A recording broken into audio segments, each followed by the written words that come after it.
고린도전서 9장 1절부터 14절 말씀. 고린도전서 9장 1절부터 14절 말씀, 살아계신 하나님의 말씀을 받들어 읽어드리겠습니다. 성령 음성을 들으시기 바랍니다. 내가 자유인이 아니냐, 사도가 아니냐, 예수 우리 주를 보지 못하였느냐, 주 안에서 행한 나의 일이 너희가 아니냐. 다른 사람들에게는 내가 사도가 아닐지라도 너희에게는 사도이니 나의 사도됨을 주 안에서 인친 것이 너희라. 날 비판한 자들에게 변명할 것이 이것이니 우리가 먹고 마실 권리가 없겠느냐. 우리가 다른 사도들과 주의 형제들과 게바와 같이 믿음의 자매된 아내를 데리고 다닐 권리가 없겠느냐. 어찌 나와 바나바만 일하지 아니할 권리가 없겠느냐. 누가 자기 비용으로 군복무를 하겠느냐. 누가 포도를 심고 그 열매를 먹지 않겠느냐. 누가 양떼를 기르고 그 양떼의 젖을 먹지 않겠느냐. 내가 사람의 예대로 이것을 말하느냐. 율법도 이것을 말하지 아니하느냐. 모세 율법의 곡식을 밟아 떠는 소에게 망을 씌우지 말라 기록하였으니 하나님께서 어찌 소들을 위하여 염려하심이냐. 오로지 우리를 위하여 말씀하심이 아니냐. 과연 우리를 위하여 기록된 것이니 박가하는 자는 소망을 가지고 갈며 곡식 떠는 자는 함께 얻을 소망을 가지고 떠는 것이라. 우리가 너희에게 신령한 것을 뿌렸은즉 너희의 육적인 것을 거두기로 과하다 하겠느냐. 다른 이들도 너희에게 이런 권리를 가졌거든 하물며 우리일까 보냐. 그러나 우리가 이 권리를 쓰지 아니하고 범사에 참는 것은 그리스도의 복음에 아무 장애가 없게 하려 함이로다. 성전의 일을 하는 이들은 성전에서 나눈 것을 먹으며 제단에서 섬기는 이들은 제단과 함께 나눈 것을 너희가 알지 못하느냐. 이와 같이 주께서도 복음 전하는 자들이 복음으로 말미암아 살리라 함 명령하셨느니라. 아멘.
아멘. 할렐루야. 주님의 찬양을 송축합니다. 우리 샬롬 찬양대 하나님께서 기쁨 향하시고 또 놀라운 은혜 은총을 주신 줄 믿습니다. 여러분 가운데 동일한 은혜가 내 은총이 임하기를 원합니다. 예수 안에서 사도의 자유. 우리 지난주는 그리스도인의 자유에 대해서 나눴습니다. 오늘은 본문을 중심으로 예수 안에서 사도의 자유. 6.25 전쟁 중에 실제 있었던 일이라고 합니다. 몹시 추운 겨울날 만삭이 된 한 어머니가 아기를 낳기에 집으로 가는 중에 그 어머니는 그만 집에 도착하기 전에 진통이 와서 경황이 없었던 터라 가까운 다리 밑으로 가서 몸을 푼 것입니다. 추운 겨울 아무도 도와줄 사람이 없는 가운데 그 어머니는 모든 것을 혼자 처리하고 그 아이를 낳고 탯줄을 끊고 아기가 춥지 않도록 자기의 옷을 다 벗어서 아기를 감싸주고 품에 안은 채 추위에 견디지 못하고 그만 그 어머니는 죽고 말았습니다. 얼마 후 어느 미군 장교 한 사람이 차를 타고 그 근처를 지나가다가 다리 근처에서 그만 차가 멈춰 섰습니다. 기름이 떨어진 것이죠. 휘발유가. 그는 무전기로 부대에 연락해 놓고 차에 내려서 휘발유를 가져오기를 기다리고 있는데 어디선가 아기 울음소리가 들리는 것입니다. 이 추운 허벌판 가운데 아기 울음소리. 웬 아기 울음소리. 그래서 아기 울음소리를 찾아서 가다 보니까 다리 밑까지 이른 것입니다. 거기서 그 군인은 기가 막힌 장면을 목격한 것입니다. 어머니는 벌거벗은 채 아이를 품에 안고 엎드려서 얼어 죽어 있었습니다. 어머니 옷에 둘러싸인 갓난아기는 입과 얼굴이 온통 피범벅이었습니다. 그러면서 계속해서 울고 있는 것입니다. 갓 태어난 아기에게 젖을 물렸으나 워낙 가난하고 못 먹었던 터라 젖이 나오지 않으니까 그 어머니는 아기를 살리기 위해서 깨물어가지고 그 손가락을 갓난아기 입에다가 물려놨던 것입니다. 그 미군 병사는 내가 여기에서 기름이 떨어진 것은 필시 하나님께서 이 아이를 살리기 위함인 아닌가 생각하고 그 군인은 아기를 데리고 가서 양자 삼아서 잘 길렀습니다. 그 아들은 미국에서 훌륭하게 자라서 성인이 되었습니다. 그런데 이 아이가 자라면서 늘 자기 출생에 대해서 궁금한 것이 있었습니다. 다 형제들은 아버지 어머니 닮아서 피부가 하얗고 파란 눈을 가졌는데 자기만 피부 색깔이 틀리고 그거에 대해서 늘 궁금했던 것이죠. 이제 성인이 돼서 자기를 길러주신 아버지께로부터 자기의 출생의 비밀을 듣고 어머니에 대한 이야기를 들려줬던 것입니다. 그 아들은 무덤을 찾아 한국에까지 나왔습니다. 그 아들은 어머니 무덤 앞에서 자기 겉옷을 벗어서 무덤에 덮으면서 울음을 터뜨렸습니다. 어머니 얼마나 추우셨어요. 나를 살리기에 어머니는 그런 희생을 치르셨군요. 저는 어머니의 사랑을 생각하면서 벌거벗고 굶주린 사람들에게 앞으로 예수님의 사랑을 전하는 사람이 되겠습니다. 이런 결단했다고 합니다. 갈라디아서 4장 19절에 나의 자녀들아 너희 속에 그리스도의 형상을 이루기까지 다시 너희를 위하여 해산하는 수고를 하노니 사도 바울의 성도를 향한 교회를 향한 믿음의 고백입니다. 참으로 마음에 와닿습니다. 우리는 그동안 계속해서 고린도전서를 통해서 그리스도인의 먹고 마시는 자유, 그리스도인에게 주신 자유를 사랑을 따라 덕을 세우는 데 선용하라. 영혼을 구원하고 약한 형제를 세우는데 내게 주신 그리스도인에게 주신 자유를 제한하기도 하고 선용하라는 권면의 말씀을 받았습니다. 오늘 본문에서는 사도 바울 자신의 사도권에 대해서 인간에 의해서 세워진 제도에 세워진 사도가 아니고 하나님의 주권적인 뜻에 의해서 보여진 사도권이라고 분명히 밝히고 있습니다. 고린도 교회는 바울의 죄종으로서 사도로서의 그 권위를 인정하지 않는 사람들이 상당히 많이 있었습니다.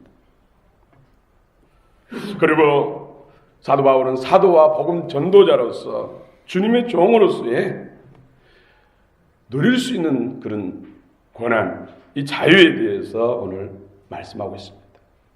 함께 은혜를 나누기를 원합니다. 바울의 사도권에 대한 변호입니다.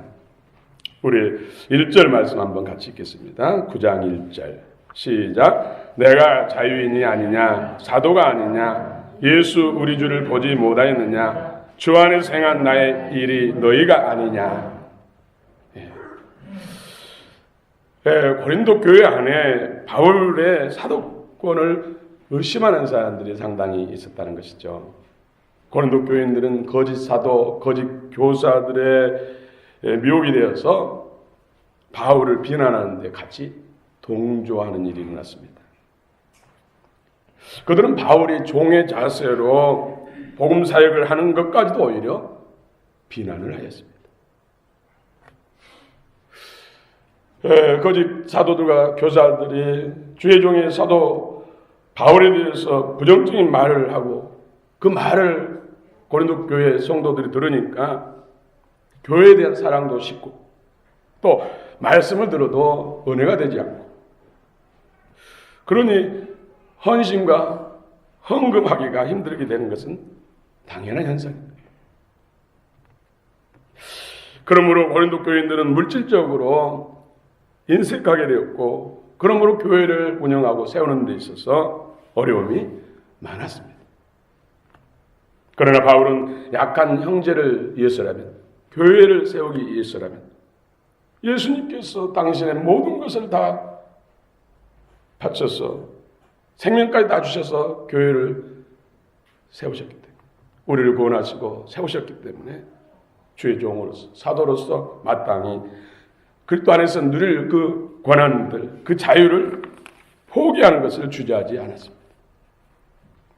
마땅히 사도로서 목양자로서 교회 운영비나 생활비를 요구할 수 있는 권리가 있었지만 믿음이 약한 신자들을 교회를 세우기 위해서 그들을 배려하기 위해서 자신의 권리를 포기했다고 오늘 성경은 말씀합니다.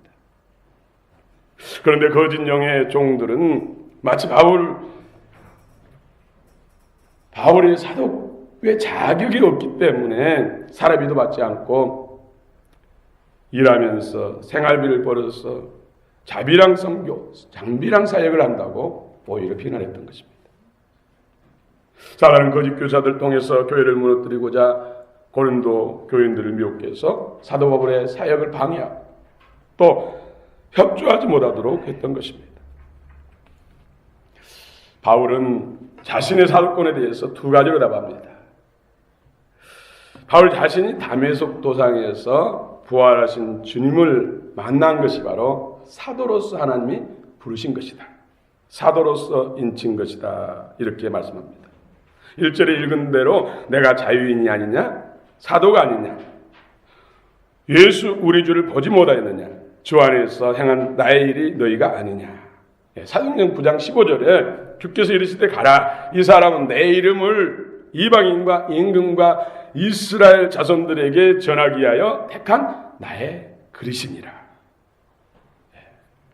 아나니아 선지자에게 예수님께서 지금 다메섹 직가라는 집에 사울이라는 청년 바울이 그곳에 있으니까 가서 복음을 전하고 그에게 안수하고 기름 부어서 주님의 일 사도로서의 사명을 감당하도록 아나니아를 보낼 때 하신 말씀입니다.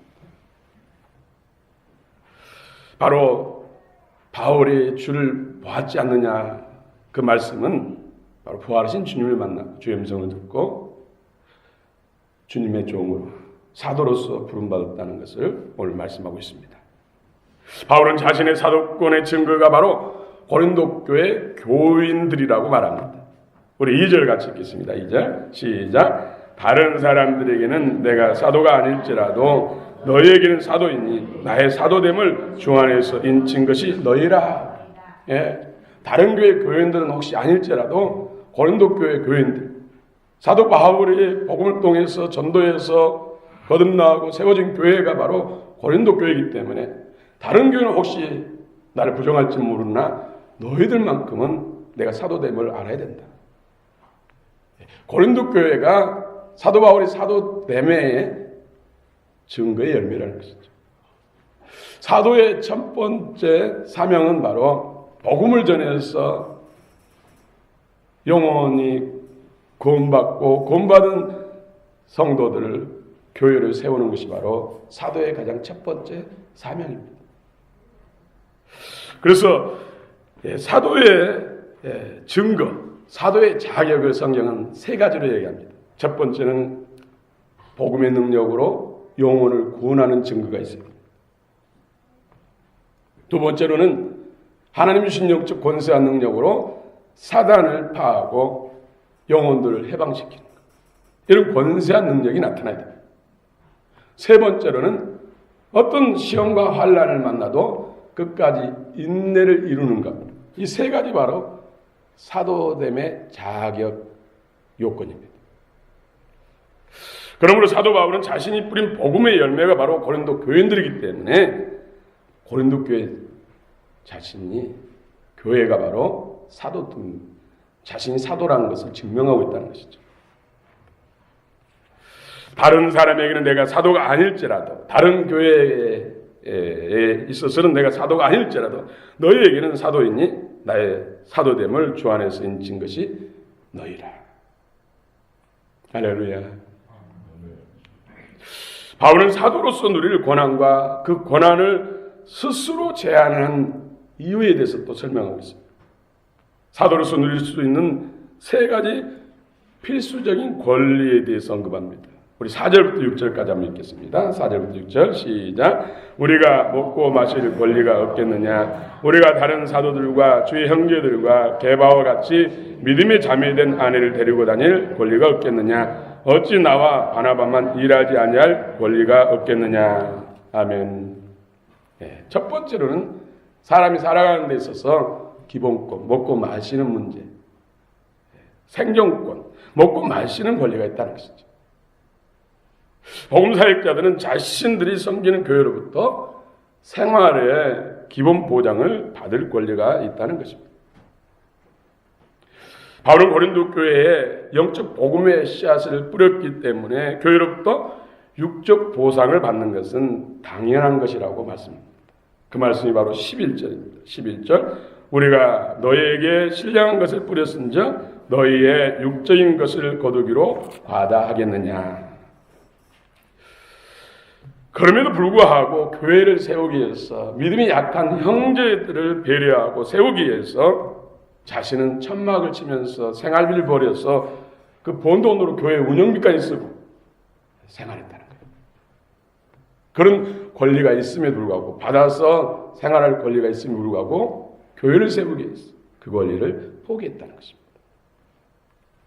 두 번째 권리는 바울 당시에는 사도 중에서 결혼해가지고 가정을 이룬 사도들도 있습니다.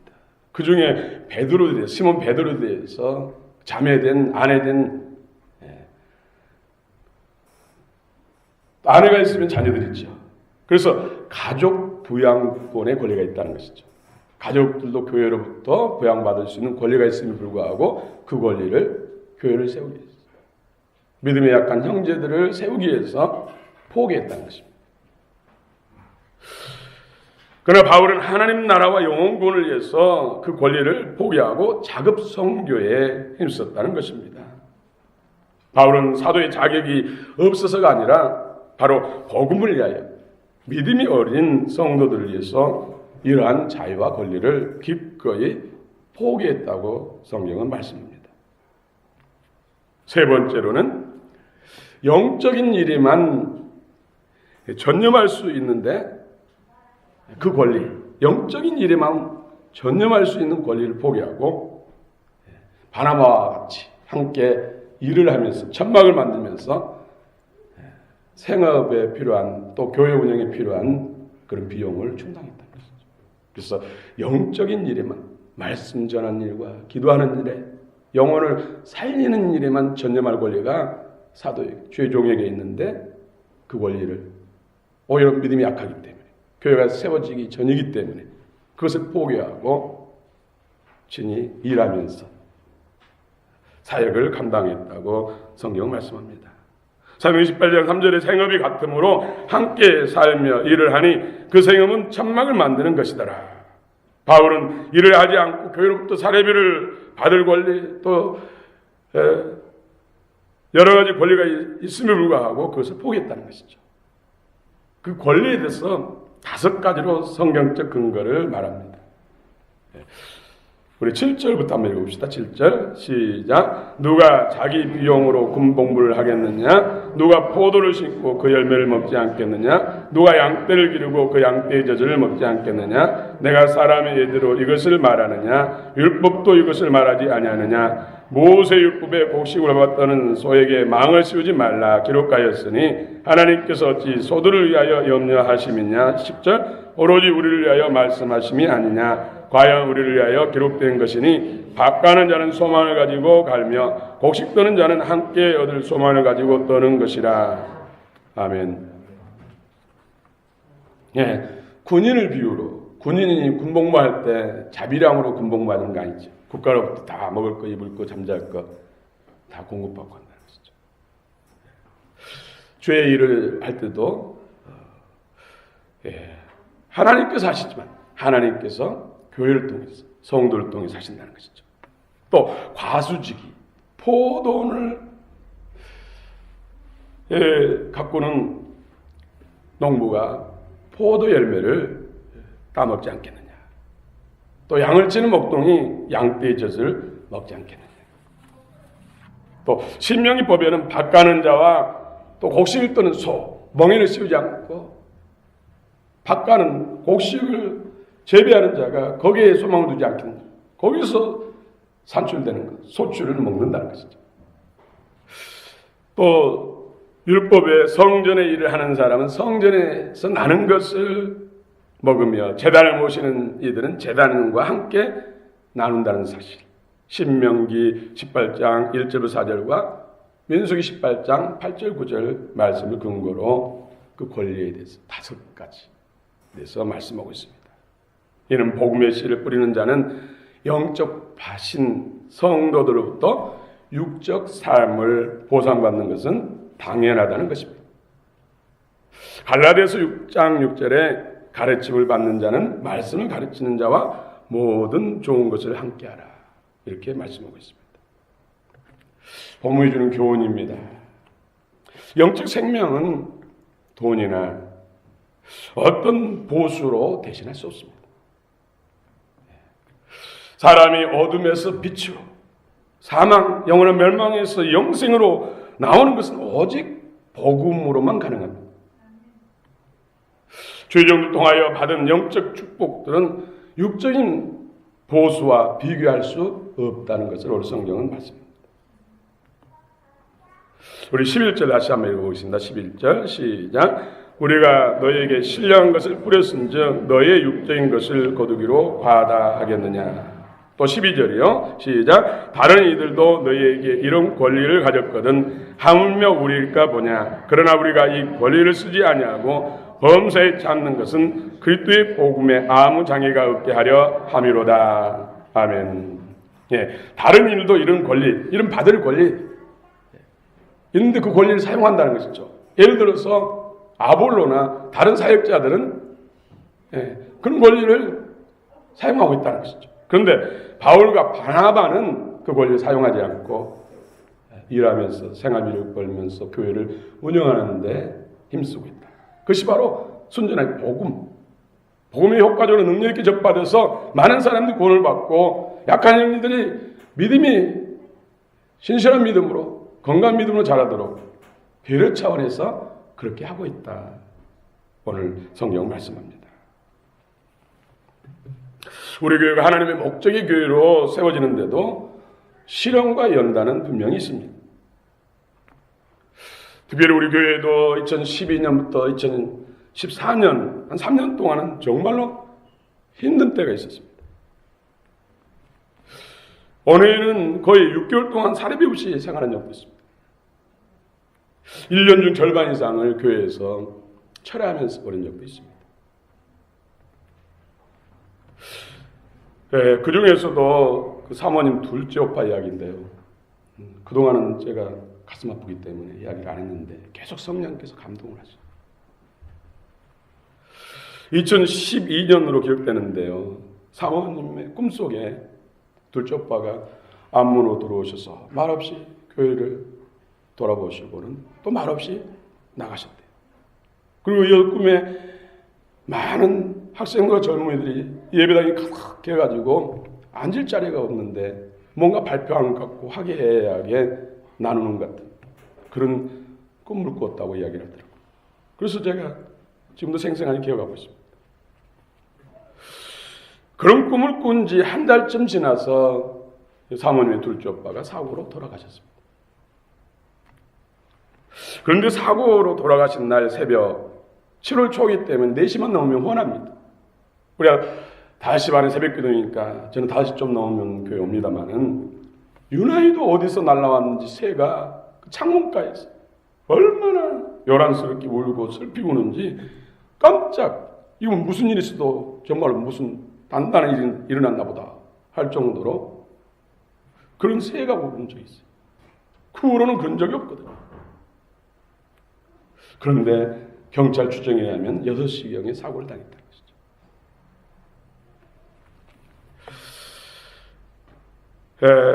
그런데 그 오빠가 돌아가시기 전에 생명보험을 들어가지고 몇 번 붙지 않았는데 생명보험을 타게 되고 또 현금 통장에 현금을 남겨놓고 가신 그걸로 인해서 가장 우리 교회가 힘들 때 큰 힘이 된 적이 있습니다. 또 여러 형제들도 같이 협력하고 이 일로 인해서 저는 많은 생각을 하게 됐습니다. 여기에는 하나님의 특별한 메시지가 있었거든요. 그러면서 신앙에도 해석지대가 있다. 우리 이성으로 이해할 수 없는 그런 부분들이 있구나. 하나님의 교회가 세워지는 데 있어서 그 오빠분을 하나님이 쓰셨다는 것이죠. 그 목숨과. 우리 한국교회도 순교자의 피를 통해서 세워지고 정말 거룩한 희생을 통해 세워진 것은 사실입니다. 그래서 그런 걸 종합적으로 볼 때 하나님의 메시지를 또 종합적으로 볼 때 그 오빠는 구원받았다. 이런 결론을 내린 적이 있습니다. 또 2013년에는 저희 여동생 제부의 꿈의 하나님 역사해가지고 어려운 때 또 큰 힘이 된 적이 있습니다. 또 친구들 통해서 노예로부터 또 후원을 받게 되고 이런 저런 일들을 볼 때 하나님의 교회는 하나님의 방법으로 하나님이 세우신다는 것을 말씀하셨습니다. 교회는 우리 주님의 핏값으로 세운 교회입니다. 하나님의 방법과 하나님의 뜻으로 교회는 세워집니다. 우리 교회가 지금 세워지는 과정 속에서 참으로 함께 하신 여러분들, 처음부터 끝까지 지금까지 함께 하신 하나님의 기뻐하신 백성들, 또 어떤 이유로든 간에 떠난 사람도 있고 그 모든 사람 앞에 감사할 수밖에 없습니다. 모든 것이 협력해서 교회를 세우기 때문이죠. 여러분들이 그 중심에 서서 정말 하나님이 우리 교회를 향하신 그 기뻐하시고 원하신 교회를 세우는데 여러분들이 중심에 쓰임받기를 원합니다. 우리 교회는 어떻든 간에 여러 모양으로 사랑의 빚을 많이 졌습니다. 이 빚을 지게 한 것은 우리가 준비됐을 때 백배 천배로 더 갚으라고 정말로 사랑의 빚을 갚는 교회, 힘이 되어주고 도움이 되어주고 세워주고 붙들어주고 함께 갈 수 있는 그런 동역자 교회가 되기를 원합니다. 바울 사도가 사도로서 주어진 권리를 포기한 것은 무엇 때문일까요? 복음이 더 많은 사람들에게 전파되게 하기 위함이었습니다. 두 번째로는 교회 안에 믿음이 약한 형제들이 믿음의 반석 위에 세워지기를 바라는 마음에서 자기의 주어진 권리와 자유를 포기했던 것입니다. 세 번째로는 세상을 구원하고 세상을 바꿀 수 있는 교회를 세우기 위해서. 그래서 고린도 교회가 나중에는 칭찬받는 교회, 많은 교회를 섬기고 많은 영혼들을 예수께로 인도하는 그런 교회가 된 것입니다. 사랑하는 성도 여러분, 여러분을 향하신 주님의 사랑, 전지전능하신 하나님, 온 우주 만물의 주관자 되신 그 하나님께서 인간이 되셔서 오셔서 멸시하셨는데 우리 자신을 존귀케 하기 위해서 그 비난과 멸시함을 당하시고 우리 학함을 치료하시고 강건케 하기 위해서 채찍에 맞으시고 죄와 사망으로서 저주로부터 사망에서 건지기 위해서 십자가에 못 박았어. 죽으셨어. 모든 것을 다 희생하시고 모든 걸 주신 그 주님의 핏값, 그 생명값으로 인해서 여러분들이 하나님의 자녀되었고, 그 일을 위해서 하나님께서 우리를 쓰시기를 원하신다는 걸 기억하시고, 오늘도 주님과 더욱더 친밀해지고 주 안에 친밀하게 거하시는 여러분들 되시기를 축원합니다. 결론입니다. 신실한 복음사역자는 주께서 교회를 위해 아낌없이 희생한 것처럼 하고, 신실한 성도들은 자신의 목자 섬기기를 주께 하듯함이 가장 아름다운 주님의 교회인 줄 믿습니다. 네, 기도하겠습니다.